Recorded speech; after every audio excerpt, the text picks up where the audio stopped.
So I actually thought I showed my ass on camera, and I was like, damn. So my parents were falling down a little bit, and fucking, I was like, oh, let me just pick that up, you know. So the point being is that yeah, Paul fucking Flores. There you go.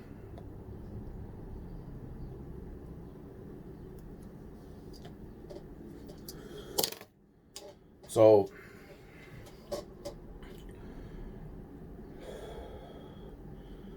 Gerald Scher, and then Paul Flores again, right around the same time with the whole fucking Emilio Martinez thing popping off over in Ronkonkoma. It's really funny. I right around about that same fucking time. It's real funny that Paul Flores pulls up right in front of me with Ruben Flores, tells me that they're gonna murder me, right? Okay. Now I'm thinking in my head like, yeah, good luck. Like if they pulled a gun, maybe fucking there would be a little bit of a fucking, you know. I wasn't feeling too fucking healthy then either. But, you know, because of the whole fucking, you know, like losing my mind thing due to fucking heavy poisoning and fucking drugging out of my fucking skull. Why fucking, you know, there was no blood work. Therapists wouldn't even fucking do drug tests on me, even though I was on fucking probation. They would barely ever do drug tests on me. I was requesting drug tests at that point, fucking trying to figure out what the fuck was wrong and why I couldn't sleep. Let alone fucking drooling, forgetting my own fucking name. Alright? You want your credit? Here's your credit. So, Gerald Scher was brought to that situation due to my uncle, the man who set up in the red tie, the man who set up the bank account, finding out due to another situation of the swamp of lost and forgotten dreams and the train. What the fuck was really happening was I was being fucking poisoned, and even though it was being told right to me, I'm thinking, no, I'm not being fucking poisoned. See? And he was trying to show Gerald Scher what the fuck was really going on. Well, you know, I find it real interesting that all of a sudden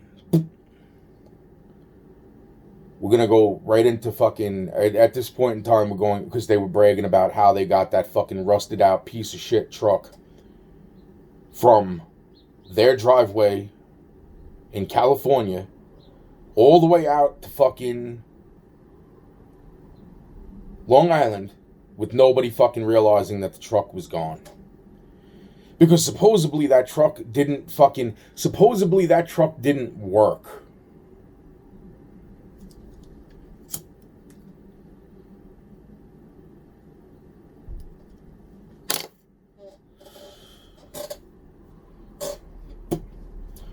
The one that's seen in so many of the Kristen Smart videos. Supposedly that truck was broken to some fucking degree where it just wasn't able to be moved.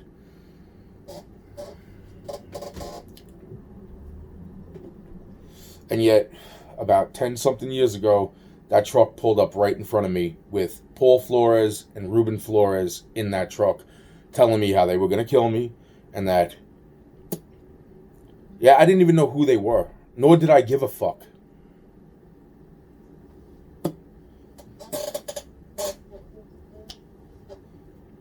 So now, what's interesting is, if I'm leaving anything else out, probably am.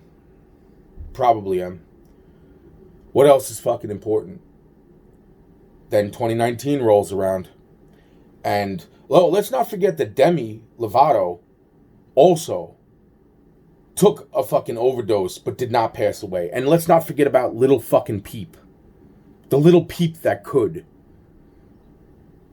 That I met years prior to him passing away when I was in the place at Ronkonkoma where Emilio Martinez, the person who confessed right to my face, was a cannibal. ended up taking, years prior though, but at this point in time, then taking out a order of protection against me. I had a cannibal take a fucking order of protection out against me. That is amazing. Anyway, my life completely fucked up. All this time. Wow. And then to think, Frank and Daryl. Although I never met Daryl, I met Frank a long time ago when that incident at Queens happened. Same with James Diaz. Well, I knew James Diaz from Mr. Perez's house, Damian Perez. Same with Alfredo Flores. That's why that's all interesting. But Frank, the guy who got me a job working at the bar that, burned down. Wow. Isn't that like a pattern? Isn't that like a fucking pattern? Like, okay, so Anthony works at this place and then this place burns down. Right? And they wanted him to burn down Anne's house with as many people inside as possible due to the, daughter of Anne working on a program with a couple buddies who eventually would become anonymous, which then eventually would become QAnon, which then eventually would become a fucking headache for Anthony. But, it's just funny how 5 years after giving that optional order, 5 years after that, after 3 days, Anne said after she moved out, on Halloween night, her fucking house burns down. Wow. About 5 years or so, 4 or 5 years after I was given that order. Just like the place that I worked with Frank, from the first situation where actually Frank, the first time I met Frank was at the place in Queens where everything just came back down on me and I'm just like, whoa, wait a second here. Which is fine. But not the fact that, yet again, I got all the fucking bullshit attached, but none of the fucking reward, right? With every one of these motherfucking stories. So then, and he was going to have a son named Daryl. And then to think, wow, look at this. It's like, bar burns down, where Frank gets me a job. After, I don't have the job no more because I get replaced by Daryl. And then Anne's house burns. Well, before that, Anne's house burns down. But it wasn't me that did it. But Bernard sends cops my direction, who then ask me, well, Anthony, where the fuck were you? It's like, look, man, I fucking live here, blah, blah, blah. It doesn't matter. The fucking point being, that's what I'm saying. It's like, well, what do you know anything about it? I'm like, the only thing I know is about fucking, and I said, Bernard. They're like, oh, that's really funny because Bernard's the one that sent us to come talk to you. Saying that you had something to do with the house burning down. So then the bar burns down, which is interesting because follow the pattern. Listen to what I'm saying. So first Anne's house burns down 5 years after I get an optional order to burn down her house. Okay. Then a bar that I work at burns down. And then right around the time that the fucking Dylan Roof thing went down, I was told by Sean Allen to go out to the bars where, yet again, I seen the girl that looked like my fucking daughter. The same girl that was in that bar down in fucking Alabama with Dylan Roof. And it's magical how the same night that I went out to those bars, that Sean tells me, go out to the bars, have a drink, blah, blah, blah. And I'm like, look, man, I don't have a lot of money, but fine, I will go. And maybe that's what he wanted me to see. But it's just funny how right after I went to that bar, one of the bars that I went to that night around here, all of a sudden that bar burned the fuck down.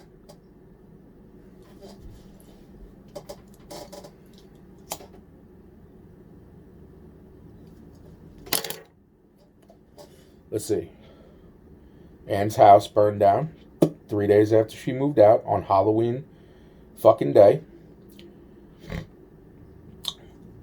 The bar where Frank got me a job before then replacing me for Daryl, which is fine, burns down. And then I get told to go out to a bar by Sean Allen right after the Dylan Roof thing. Dude, because there was a couple other things that, interestingly enough, he's like, Anthony, he's like, I'm leaving out the whole, I'm going to send somebody to come pick you up. They're going to bring you out, take you out to dinner, sit down, have a talk with him, blah, blah, blah. But here's what I want you to do. Don't come out the house. Be ready for the car to pull up. But don't come out the house unless they call your cell phone. And they never called my cell phone. So the next day, Sean calls me and says, so what happened? And I said, well, the car showed up. He goes, okay. He's like, did you go outside? I'm like, no. I'm like, I waited for the phone call. He goes, yeah, I know. He goes, now I know something's wrong.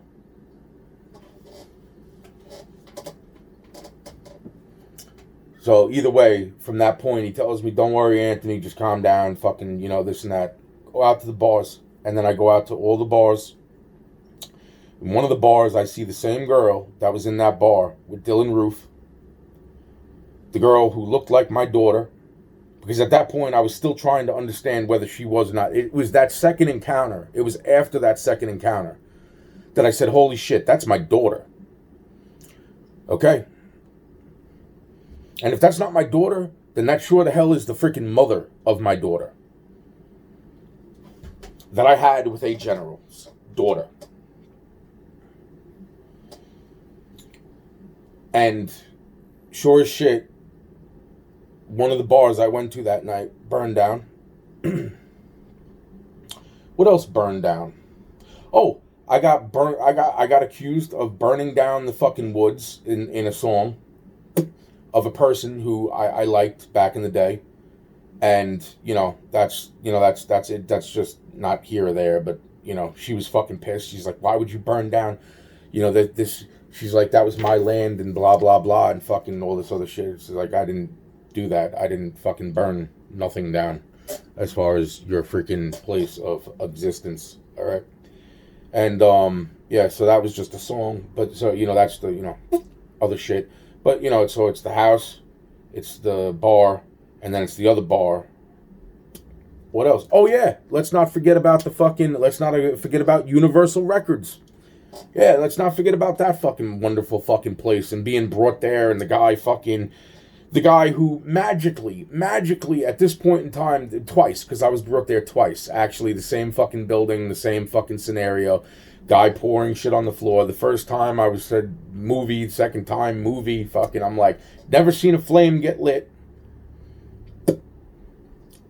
Never seen a flame get lit.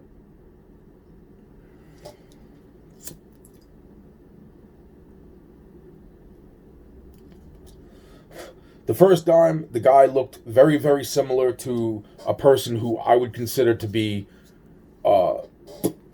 I don't even want to say it, but that's why I'm saying it's like a person that I've seen multiple times, and I'm not saying it was any of those people who may or may not look alike. I'm saying that this guy, the security guard, looked like them. The other guy looked like fucking Paul Flores. And who does Paul Flores look like now? And I'm talking about nowadays, right? Now, that's the interesting part, because I got fucking accused of that shit too. Universal Studios burning down. Now, the place you've seen burn down in fucking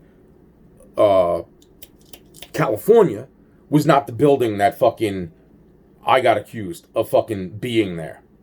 That was in New York, where the records were really being fucking kept. Now, I don't know whether the first time or the second time was anything real, because supposedly that doesn't happen until 2008. And yet I seen that on the news before the year 2000 even was in existence.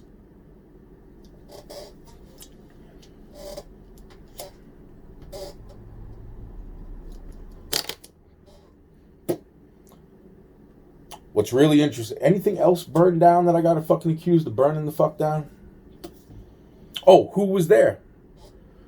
Who told me it was a movie before watching the guy pouring the shit onto the fucking floor? What looked like David Lee, a.k.a. fucking told me Frank Gallo, a.k.a. a person that I considered to be Loki.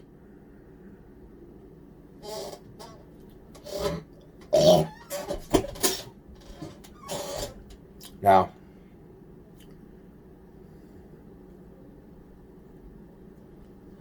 when I looked this up back then,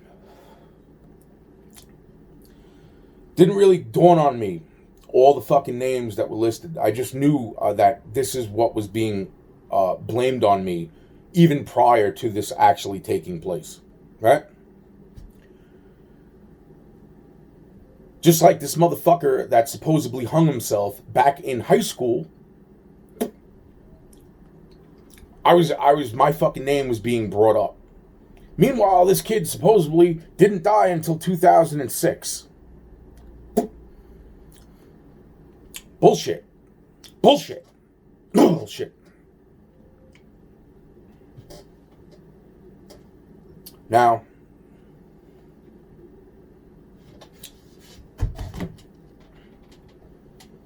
anything else burn down?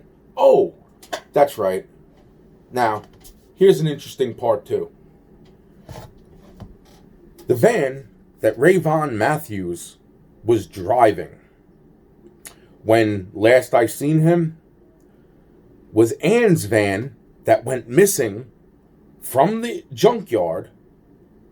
The same van that was parked up on the Jersey Turnpike where the two bodies were thrown over the cliff. And when the detectives came to talk to me about why my DNA was there, holding, guess what? My bubble jacket, my black and yellow bubble jacket. One of my black and yellow bubble jackets. They were like, is this your jacket? I was like, yeah, that's... Oh, could you come with us? No, I can't come with you. What the fuck is going on? Wow, man. Wow, man. And guess what they told Ann? Whose van it was. Which they never told her that her van was found on the side of the fucking New Jersey Turnpike with two bodies that were thrown over the fucking cliff. And I didn't see the fucking bodies. This is what the detectives questioned me about. And guess whose land it was? Ariana's grandpa's. Which is really interesting, right? Yet again, they're trying to set up Ari's grandpa. They're trying to set me up to make it look like I'm trying to fucking set up Ari's grandpa. And they're trying to fucking seemingly, at that point, I'm not even sure. Why the fuck wouldn't they bring it up to fucking Ann? But you know what? That was years prior. What they told Ann was that her van was burnt out on the side of the road. You know what? Why wasn't it in a police impound? And no offense, but when I was coming back from the supposed extermination job with Alfredo Flores, a.k.a. Little James Diaz, from in Pennsylvania, up near Centralia, up near the fucking abandoned train station, that's when I run into fucking two people that seemed to need help on the fucking New Jersey Turnpike with a fucking blown out tire. I went all the way back to my house, and when I came back, which was I am a good fucking person, right? Yeah. Just to give these fucking idiots a spare tire. Wow. Wow. Only so they could fucking try to set me up. Wow. Fucking wow. And when I realized that was Ann's van, I brought that up to Ann. The detectives come talk to me. But I'm sitting there saying, really? They haven't said one word to fucking Ann? Because I'm sitting there I'm like, this is way back in the day. I'm saying, Ann, where's your van? Oh, it's in the shop, getting fixed. I'm saying, oh yeah, it's in the shop, huh? Okay. Next day. Hey, Ann, where's your van? Oh, it's in the shop, getting fixed. Ann, where's your fucking van? It's in the shop, getting fixed. I said, listen right now. I'm going to tell you this right fucking now. And I was ready to fucking kill her. And when I was fucking so pissed off that she's sitting there telling me her van is in the shop. And I said, call the fucking shop. I don't have to call the shop. I know it's in the fucking shop. Blah, blah, blah. I said, get in the fucking car. We're going to go fucking look at your van right now. Oh, I'm not getting in nobody. No, fuck this. My van's in the shop. Blah, blah, blah. Yeah? Oh, yeah, your fucking van's in the shop. I said, no, your van's not in the shop. Actually, your van is up on fucking the New Jersey Turnpike with 2 bodies thrown over the fucking cliff. And I'm just wondering, why the fuck is it that the detectives would come talk to me first and not you about your fucking van that was actually at a fucking murder scene?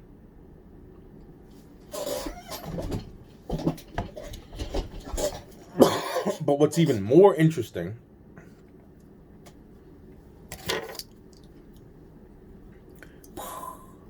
is that after Tentacion passed away, and me talking to Ray, and me realizing this whole thing and starting to remember this, that, and before I can even fucking bring it up to Ray, to tell him, it's like, hey Ray, if you were still alive, you know what I would say to you? How did you get the van and be driving it around?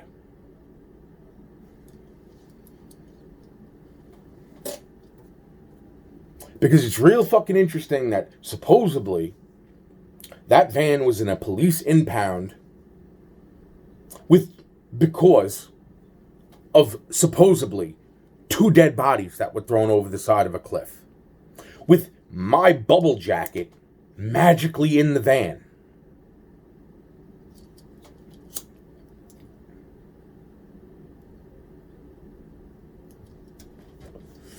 A black and yellow jacket.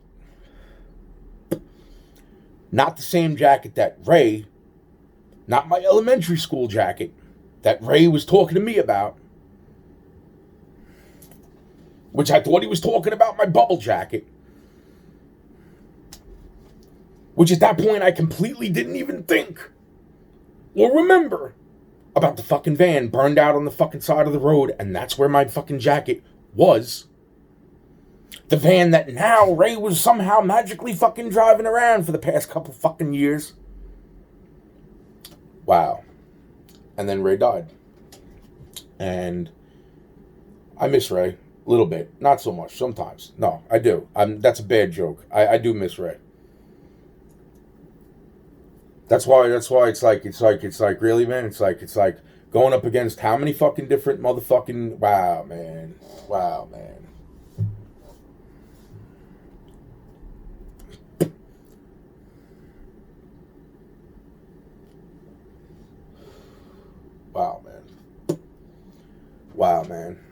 What else? Wow.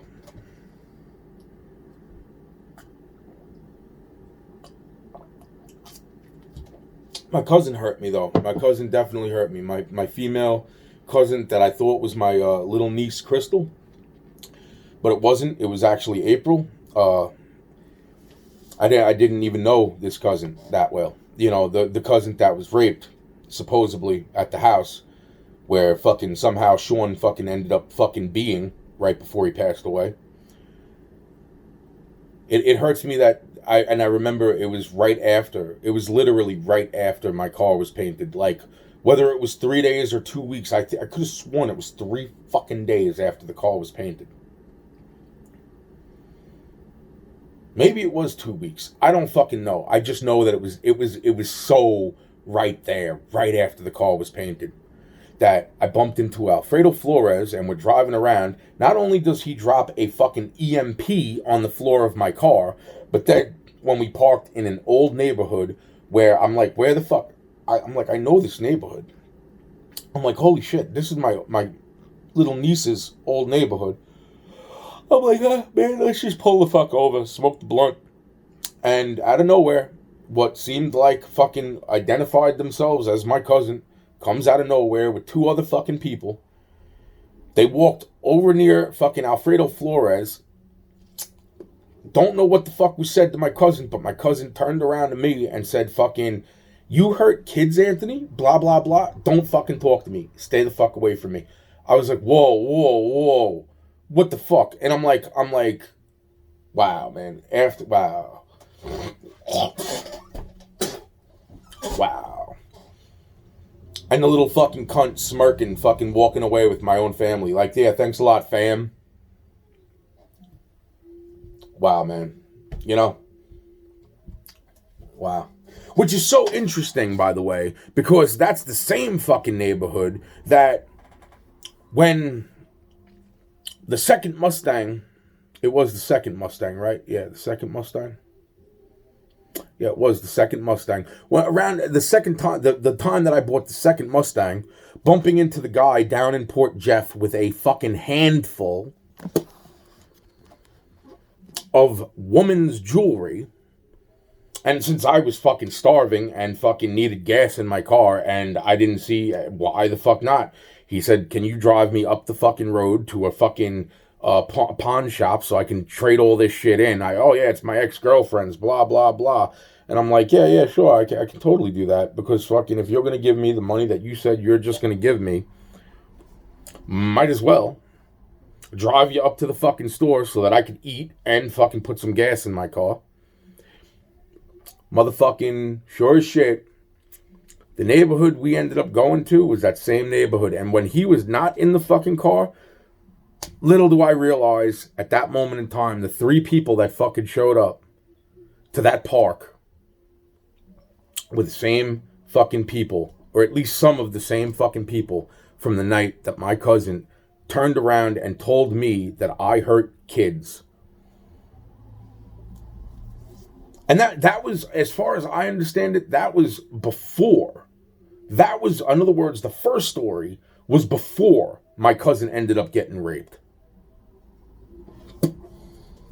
And the night that supposedly my cousin was raped, the fucking motherfucker that I ran into right before that was the kid from the fucking house where I was supposedly going to get drowned in the fucking swimming pool when I was a kid.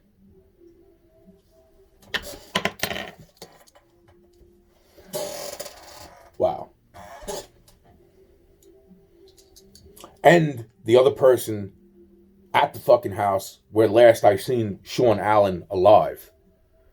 One of the people that when I identified what those people looked like, that was also what looked like David Lee.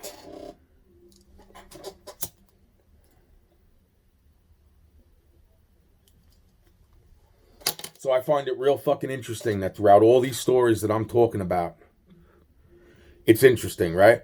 Okay. Here's another thing. Tupac's deceased mama telling me right there that freaking it didn't matter that my house was shot at. That has nothing to do with my medical. Bullshit.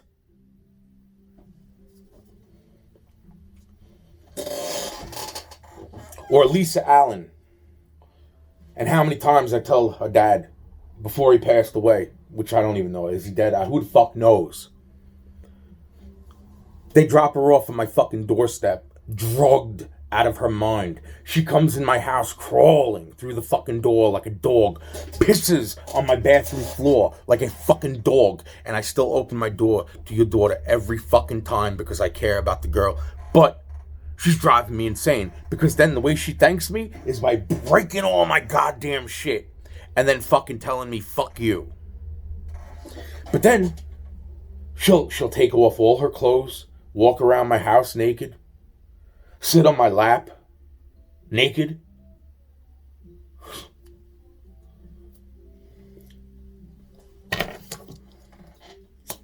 But we're not going out. Whatever. We're not going out. I didn't say we were.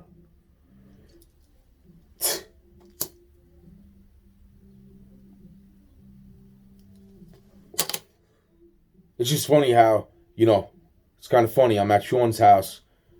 Seemingly that's what they tried to kill him with was bad shit.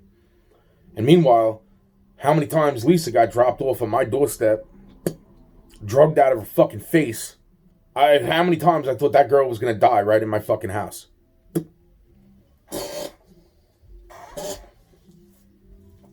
Real fucking interesting, man. Real fucking interesting, man.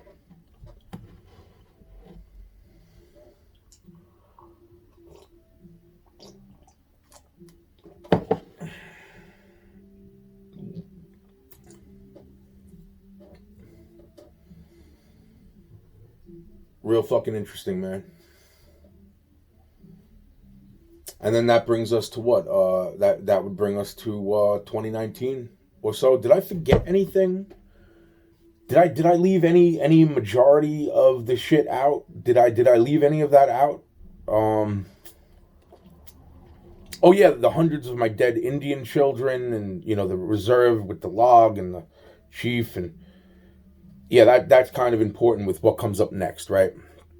So, other than the fact that when I was staying at my friend's house, that's the first time I thought I created an email address was on her computer tower, which then, I mean, less than fucking 30 seconds, a minute and a half after that tower was put out to the garbage, I'm watching what looked like Karen Phillips and fucking the guy that used to live here, Charlie. Not the Charlie that I put on video that fucking, acts like he doesn't know what the fuck color the sky is, okay? Or what marijuana is at fucking his age. Or the, same Charlie, that would be also the same Charlie that they tried to use to set me up with my daughter instead of paying me the fucking $2 million back then that the contracts were fucking worth.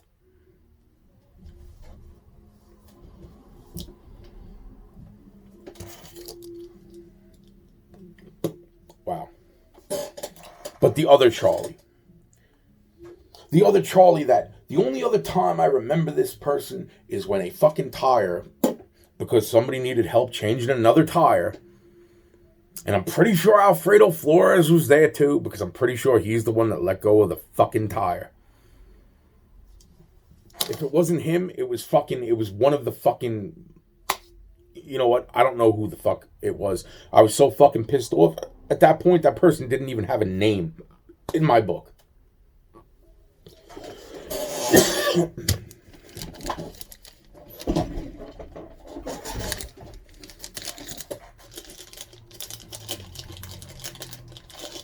The point being is that fucking not only was he living here when I first moved in, trying to get the fuck away from the bullshit Emilio Martinez situation while I was on probation and fucking, all this other shit